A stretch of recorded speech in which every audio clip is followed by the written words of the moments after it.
Hello, everybody, and welcome to the latest episode of Super Paranormal Chronicles. My name's Lee, your host, in case you could ever forget.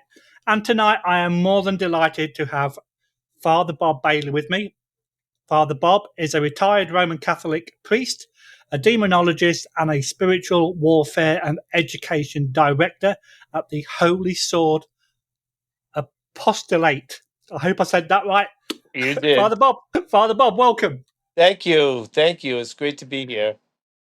I say, as we were just saying off air, it's been quite difficult to tie you down, but we've managed to get it, so we can hopefully have some good fun and some good questions tonight. Awesome. So before we start, can you just tell us a little bit about yourself, please? Sure. As I said, I'm a retired Catholic priest. I had to retire early because of health reasons. I can't drive anymore and I have neuropathy, but I've been a priest for 34 years. And, still, the good thing is that when you're retired, you get to set your own agenda. So it's left me more time to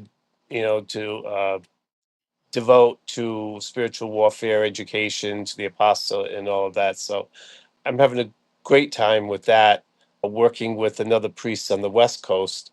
So the both of us together are trying to help that. I live in Rhode Island, which is the smallest state in the Union. And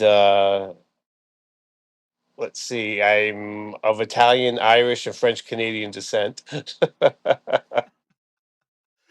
Nice mixture there. Oh, yeah. That's pretty much Rhode Island. Yeah. So let's start at the very beginning. What kind of pointed you in the direction of your priesthood? Well, from a very young age, I wanted to be a priest. And I think the one who had the most influence on me was my mother's cousin was a priest from Italy. And then he came to America to serve in Rhode Island. And my grandparents lived next door. So he would come every Tuesday to have supper with them. And then, I was a little older, I had an interest in spirituality. So right after supper, he would go outside and sit and smoke his cigar. And he and I would just have a couple hours of conversation every week. And that got my interest. And, we discussed a number of topics, including miracles and the reality of evil, the devil, angels, and all of that. So I got a really great education, a solid education at a very young age. And I think that's what, gave me my interest in wanting to become a priest. From what my family tells me, is something that they knew and that I've wanted ever since I was a child. I used to play priest. I used to play mass when I was a kid, as a lot of people did back then. And so once I was in junior high school and then high school, that's when it solidified to be an actual goal that I was definitely headed to. So, being from the Roman Catholic faith, Mm-hmm. everybody's idea of the pinnacle is Vatican City, Mm-hmm. with the Pope and all that. So, have you actually managed to pay a visit? Yes, I didn't study in Rome. I studied in Maryland, which I loved there. But I did. I met St. John Paul II. I had a private mass with him, and got to meet him. Uh, I saw Pope Benedict when I went on sabbatical, and then what ended up happening was the year that he decided to retire, I was going on that sabbatical. I happened to be in Rome, and I was there for the election of Pope Francis. Oh wow, So that must have that, been a fascinating experience. yeah, it was very historic. I can remember the night as clear as day. But Yeah, yeah, so yeah, I didn't study in Rome, but I got to spend a good, a few times there. because I was lucky to actually visit Vatican City when I was doing the tourist thing, Hmm. like in the mid 2000s, and if you ever go to Italy, you have to go to Rome, and then you have to go to the Vatican City. You Right. cannot go. You cannot go to Italy and not go to the Vatican. Right. Am I right? Right. Yeah. There's so Okay. much So, history there. oh, absolutely. And being from Canada, I always tell people that yes, I'm from England, but I'm also from Europe, where the history comes from. Because over here you've got a couple of hundred, where going back in Europe and England, you've got thousands of years of history. Hmm.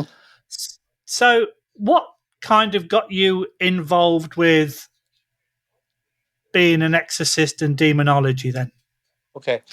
Well, I'm not an exorcist. I mean, all Okay, priests have the power of it, but okay, it's a specialized thing that you have to receive special permission from the bishop to do. I've not right, done a full-fledged exorcism. I've done deliverance ministry, but okay, what? Well, I guess I was because of my mentoring by my cousin, who's a priest. I was always interested in miracles and apparitions of Mary and the saints, and and things happening around the world. So, those really are paranormal. It's just Christian paranormal. So it wasn't. I didn't find it to be a great step of faith to believe in spirits and all of that because I already believed in the supernatural. But I always liked horror movies, and I was always interested in the supernaturals. Um, and I felt a calling, an inner calling since I was young to help in the area of spiritual warfare in the battle between good and evil. That's really where my interests lie in the paranormal umbrella. okay. And yeah, as I just made that first mistake by calling you an exorcist, Yeah, no, you're that's actually okay. you're actually a demonologist as well as a spiritual warfare educator. So, what does that kind of entail from your point of view? What's the day to day kind of Well, activities? I mean, demonology, there are people who are like experts in like multicultural history of demons and all of that. And I've learned some from really good demonologists. But as far as when I call myself a demonologist, I mean, there really is no actual grouping or whatever, or, you know, organizational thing. It's just like I know the anatomy of a demon and I know how the demon works. And really, they're a high level and low level, but a demon is a demon is a demon, and you deal with them the same way. So, there's hundreds of people out there calling themselves demonologists. And I said, well, you know what? I studied it in the seminary, so I'm going to call myself a demonologist. Why not? I studied this. I studied the theology of it. Right. And there's one thing that I find really fascinating talking about the paranormal world is that anybody that gets scratched, they automatically think it's a demon. Right. And the philosophy that I come back and tell them is, well, if I want to speak to you and you've got your back to me, I'm going to call your name. If you don't answer me, the next natural thing is for me to reach out and to try to get your attention. So, people being scratched, that could be just the interaction of a spirit trying to get your attention. And it's not necessarily a malevolent entity that's causing that.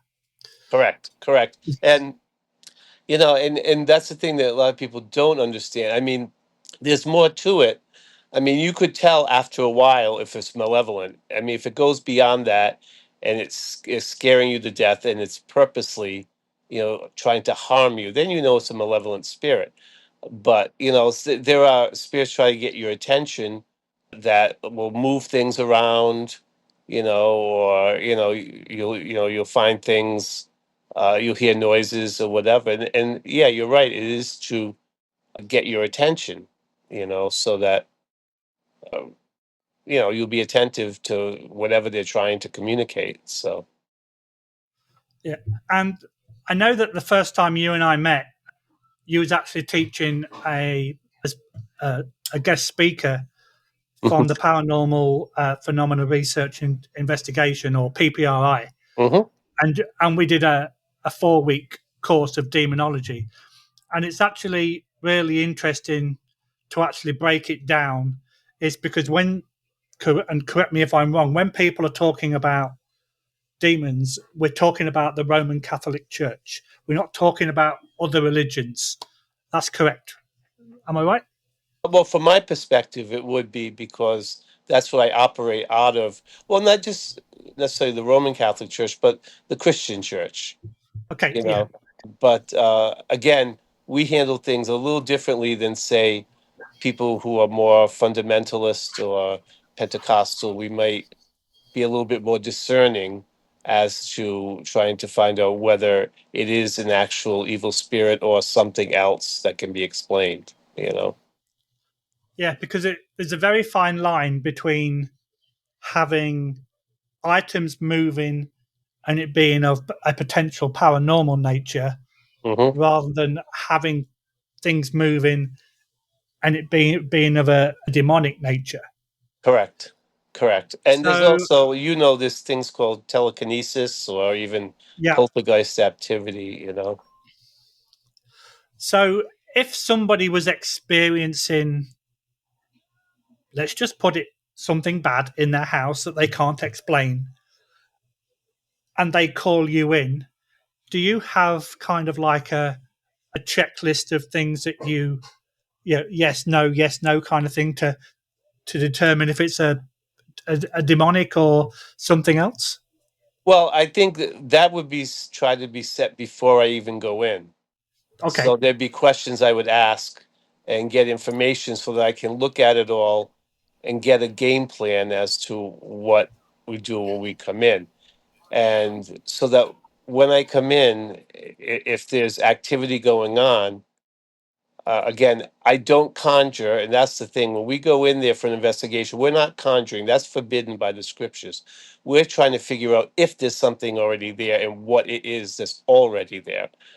That's enough problems. You don't want to start conjuring something in that's Oh, not there. for sure. Yeah.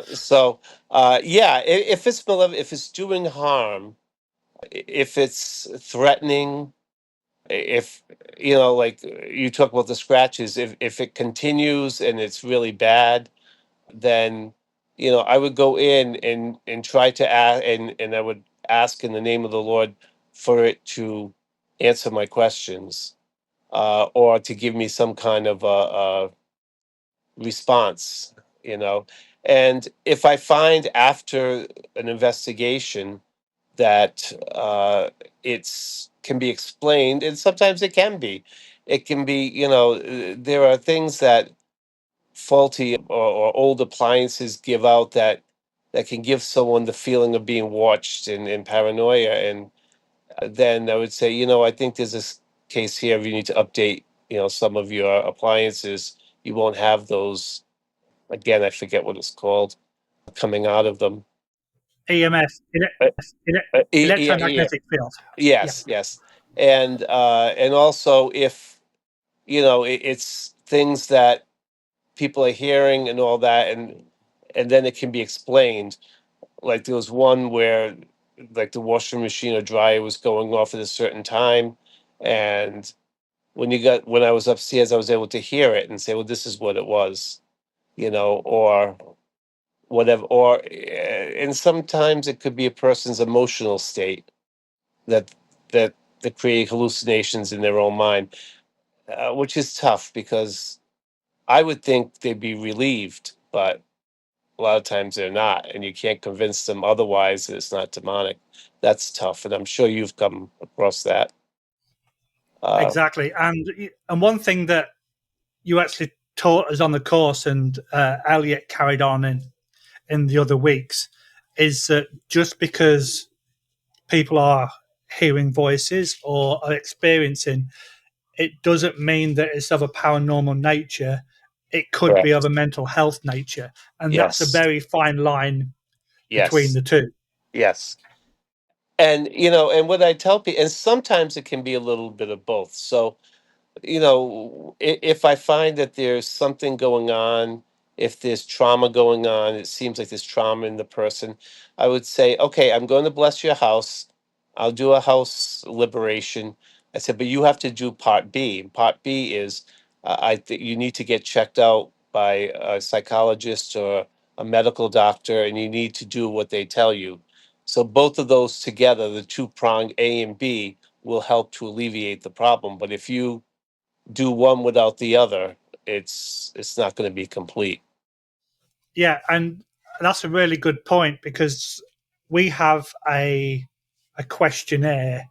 So if you call us to say that you're experiencing X, Y, and Z in your property, we will send you a questionnaire. This questionnaire is like 9 pages long. Hmm. It really goes into depth, but it covers, have you suffered any mental health issues? Are you on any medication? Are you a regular drug taker? That kind of thing. Do you drink? And I feel that we have to cover that Hmm. because you have to get all the jigsaws to that puzzle before you Yes. can put it together. So our mentality is if somebody does not want to answer all those questions, then it's either not as realistic as what they say, or they've got something that they're hiding. Yes. Yes. And also things of how often do you watch horror movies or paranormal shows? Have you had psychics come in? Because let me tell you, sometimes you get ones that are just not authentic, and they can lead you down the wrong path. You know, so we ask all those type of questions too. What was their exposure to the paranormal before? Had they had an So investigation?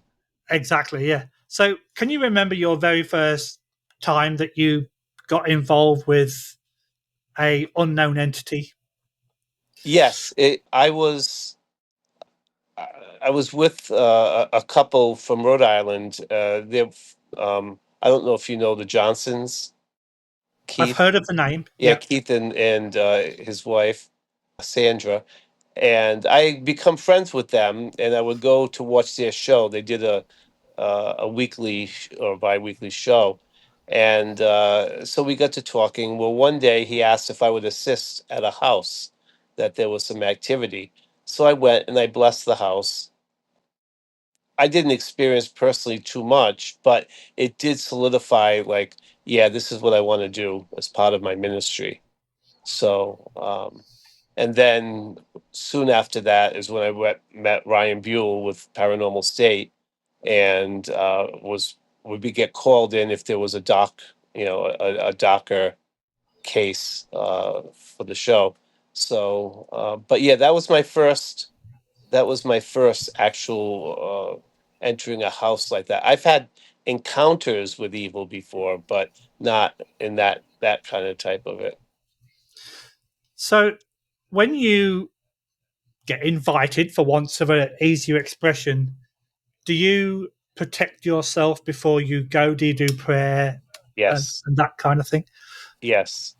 I This is a thing I try to share with, and I used to do a long time ago when I had another group called PWSM. That we would go and give little workshops on what to do for investigators. And I tell them you need to protect yourself because you don't know what you're walking into. It could be you think it benign and it could be something malevolent, or you just need to do that. I mean, I advocate that you protect in prayers every day, and I do it every day in protection because if you start doing the work like this, especially encountering Docker entities, then you're marked. They know who you are. So you got to cover your bases, or else you're going to get attacked. Even in your personal life. And it's not a pitchfork and horns, but it's just like little things will get to you. And but yeah, I always tell them you need to pray before you get and protect yourself before you go into a location, and then after, and you need to command that nothing follows you home because that can happen. That can Yeah, happen. and that's actually interesting because correct me if I'm wrong, but for somebody who likes the paranormal, likes to go on investigations, but is not necessarily religious, if they do a prayer, is it going to have it's not going to have the same effect No. to if somebody who's religious like yourself. Yes. So how can someone like that protect themselves? Well, that's the thing. I mean, if you're going into the paranormal, and this is a rather newer phenomenon, younger groups coming up, they don't want to hear the wisdom of the ages. They think we're all washed up, oh, you don't understand. Uh, but if you believe, that in the paranormal, you've got to believe in good versus evil. You got to believe God and the devil. And yeah, you're right. If you don't have that faith, then you're only saying words. Like I remember seeing people wearing rosary beads around their neck, and it's like, okay, uh, those rosary beads, I don't care if they're blessed or not. What the power of the rosary, it comes through the prayer, and the reason why they're powerful with me is because I pray the rosary every day. And that's where the power comes from. If not, it's a trinket. A blessed trinket, yes. Okay.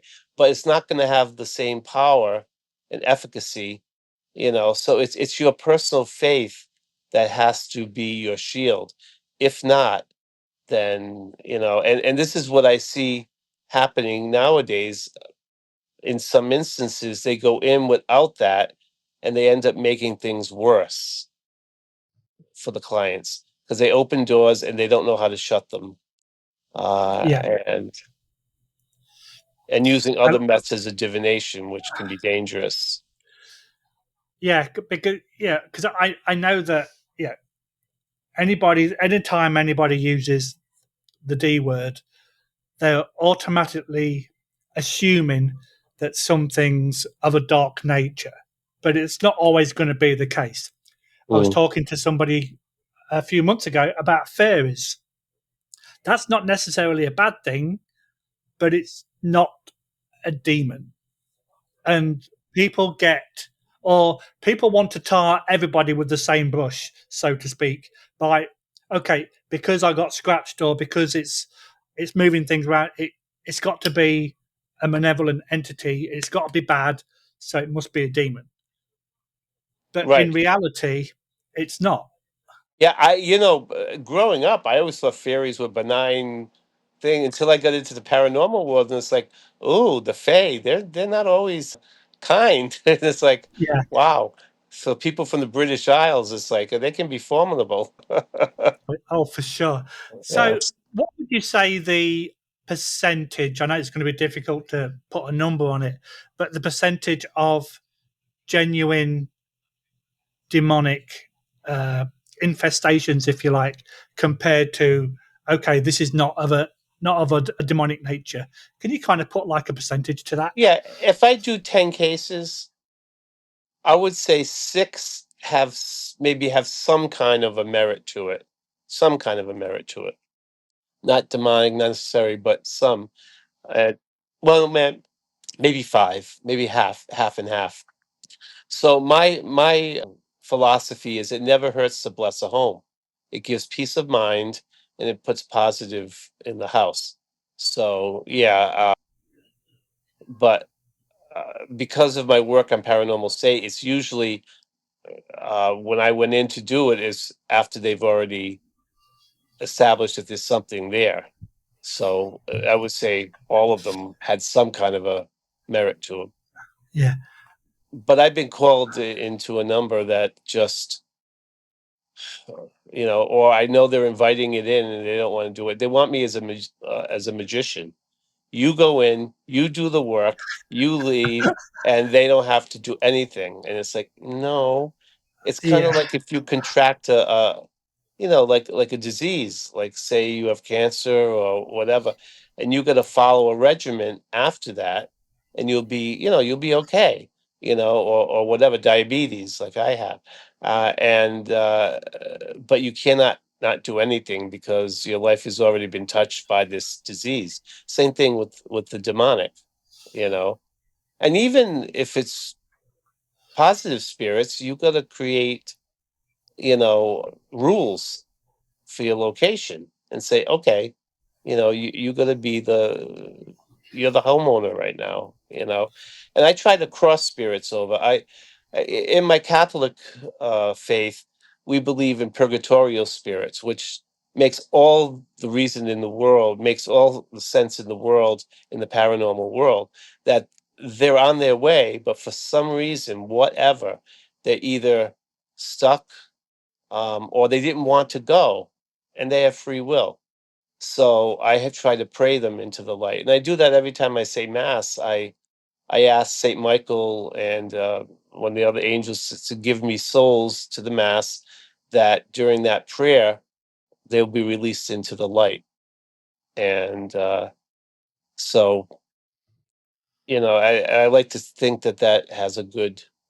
I hate going into haunted places and keeping souls there who might be trapped. I think that's cruel, and I think it's Disneylandish to do to them Yeah, at their be. and it's all about money Oh, in it some is. locations. It is. So if this location like really annoys you, you'll just go in and cleanse it just to get your own back. So, Yeah. so this will stop you getting your money. Yeah. Well, there was one place that's notorious, and we went into an area, and a bunch of people were there. So we got they got activity, and I happened to walk in there, and we found out that it was saying, "Help me, help me." So I said, "Okay, guys, I think this soul wants to cross." So I had them all help. So I said, "Okay," and I commanded. I said, "Now I ask that nothing can prohibit you." And I had them all sing Amazing Grace and then say the Lord's Prayer as the soul crossed, and then to give a sign. And there was like a blinking of light. And I said, "See what we did? Collectively, we saved at least a soul. I don't know how many, but at least one." And I said, "I don't dare tell anybody that from the place." and and that brings me nicely towards my next point. So when you cleanse or when you move a spirit on, how many different prayers do you is there, or do you just stick to the Lord's Prayer, or is there other prayers that you could use? What I do is, at least during mass and stuff, I have Saint Michael, and then there's another archangel, Remiel, who also escorts souls, and then we have a saint that's the patron saint of purgatorial souls, Saint Nicholas of Tolentino. So I asked the three of them to be with me. So Saint Michael to light the way with his fiery sword, and the other two to escort the soul. I have a little ritual that I do, and I pray for mercy for the soul, and then I ask, uh, I read a psalm, and then I ask during the Lord's Prayer that they move on.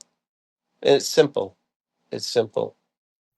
Okay, so at what point after doing all your demonology and your spiritual warfare, at what point did somebody walk up to you and go, "We would like your assistance on a TV show"? Well, that happened with Paranormal State, because what happened was I was watching, Ghost Hunters, and I was really getting into it because it's like growing up, I had an interest, but none of my friends did. So it went latent, you know. And now it's like, oh, I'm watching this stuff. So my parishioners, my young parishioners said, "Oh, Father Bob, if you like paranormal, if you love Ghost Hunter, you're going to love Paranormal State." And I said, "What's that?" And they told me, and I watched it, and I liked it because Ryan was faith based. He would pray. So I took a chance and wrote to him, and he wrote right back, and that began a friendship. And I told him I really wanted to meet him sometime, and he was in Massachusetts, right next door to Rhode Island. And he said, "Would you want to meet?" I said, "I'm there." So then a few days later, he said, "Well, we might need your we might need your expertise. Would you mind helping us if we need it?" I said, "Sure." So he said, "Well, how do you feel about being on TV?" I said, "I've never been on TV." So, and we worked out well together, and it was fine. And that began a few seasons until it was tough. I mean, I had a full-time job as a pastor, so, and sometimes we wouldn't know till days, like a couple of days before. and I couldn't just after a while just drop everything and my duties and go. So, but 3 seasons I worked, and I got to meet a lot of wonderful people and work with a wonderful group, uh, PRS. So, but yeah, that was that, and then a couple of seasons of The Haunted from two of our cases that they picked up, and then I just recently did one with Expedition X on the Discovery Channel, I believe. Yeah, I think And so. Yeah. yeah, they were great, great, great. So that's probably going to come out in the fall sometime because it was right next to the Conjuring house. So I'm sure they're going to Oh, put that out once the movie comes on. So, yeah, and that's that's got a whole story within itself. oh my gosh, I don't know if you've been following it, but it's embarrassing And that the yeah, owner. Oh, I've seen some of it, and it's like, what is going on? It's just crazy. yeah, But yeah. one one thing that I would like to speak to you about is you had the honor to work with Ed and Lorraine Warren. I didn't work with Ed. Ed had already passed, but I did Oh, work okay, with okay, Lorraine. okay. Yes, yes. How has that been for somebody who's so pristine in the paranormal world? It was wonderful. We got along immediate. There was an immediate relationship there, and of course, she loved priests, so it was a natural thing. But I learned, I learned from her, and she was just a joy. She had a great sense of humor. She was great to hang out with, in between what we had to do. And I valued that. I really did. And in fact, I tell people this all the time.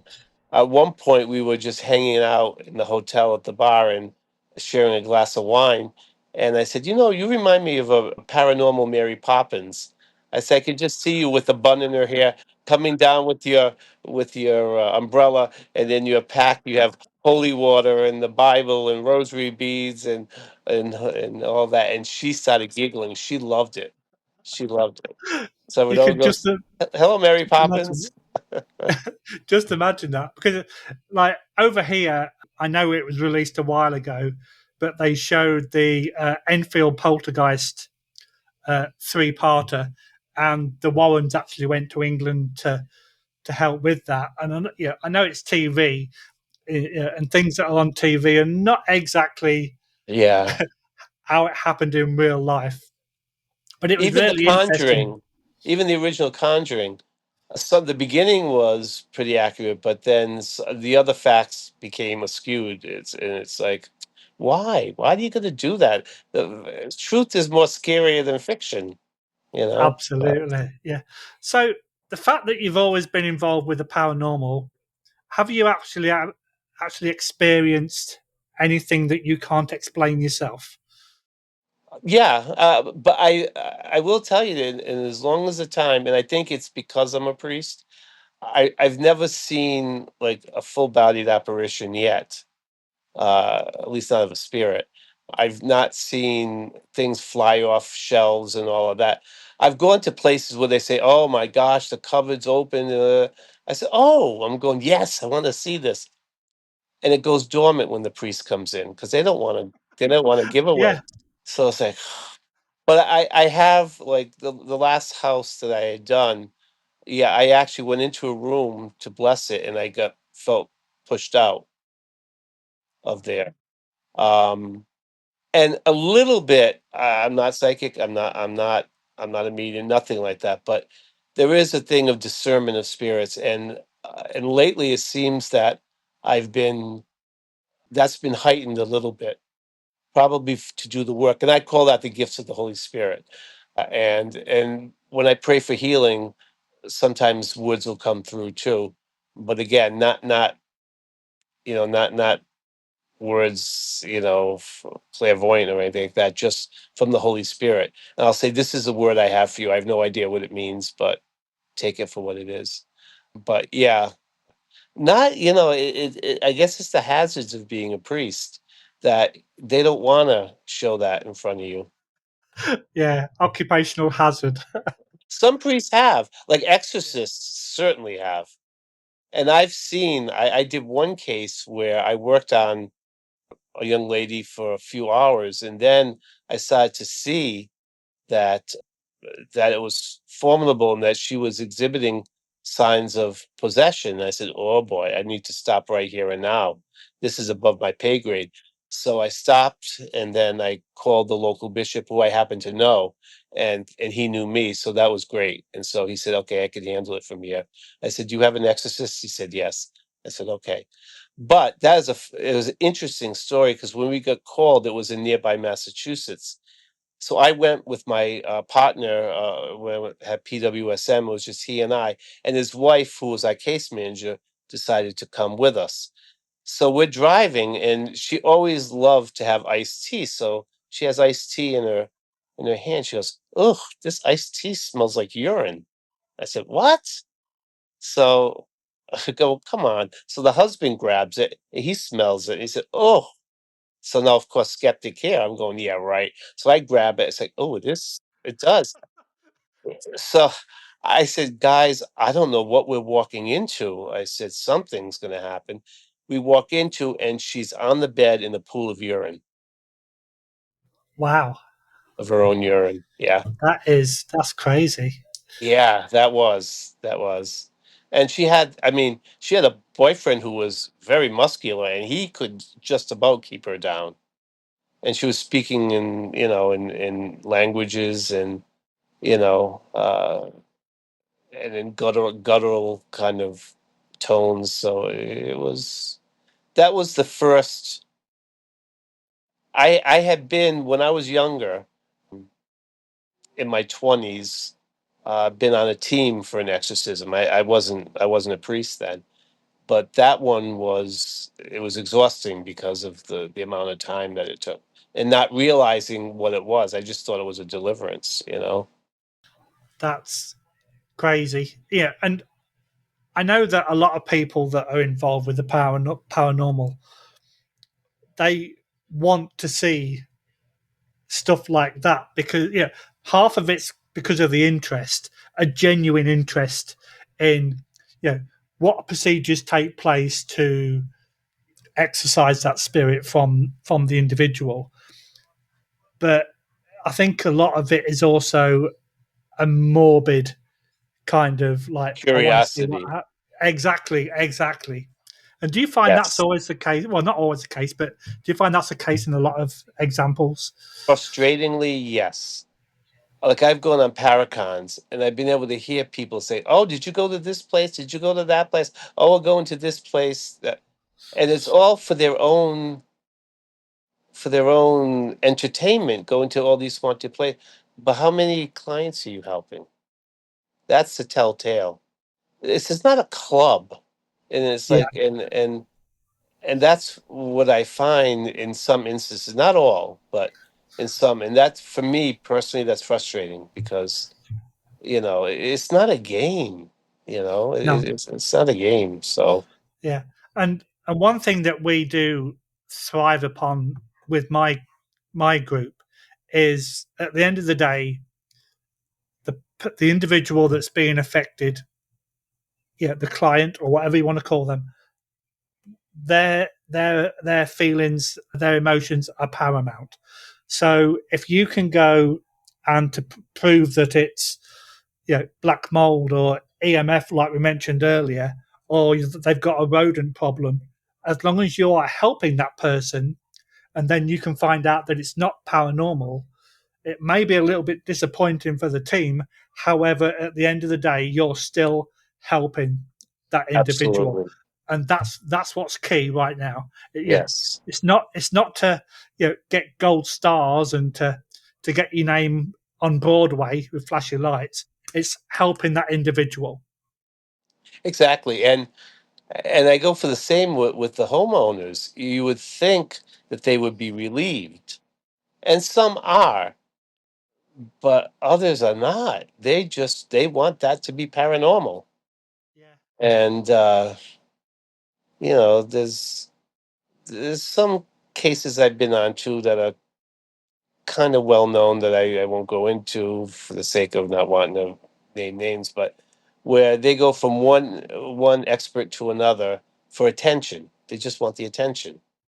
and they're not doing anything to actively rid the spirit, Yeah, and that's a shame because that's all for profit. That's all it is. exactly. And you can watch a lot of these TV shows, and you know damn well that what you're seeing on this person's video is 100% fake. You know Hmm. it is. Sort of like, oh, there's that door moving, but what's behind the door? And you never see the other side of the door. Or if you do, there's still enough time that they walk through, open it, and if there's another exit, that someone's had time to actually to leave. And it's really sad It that it's is. getting like that when you've got genuine people that do want to help people.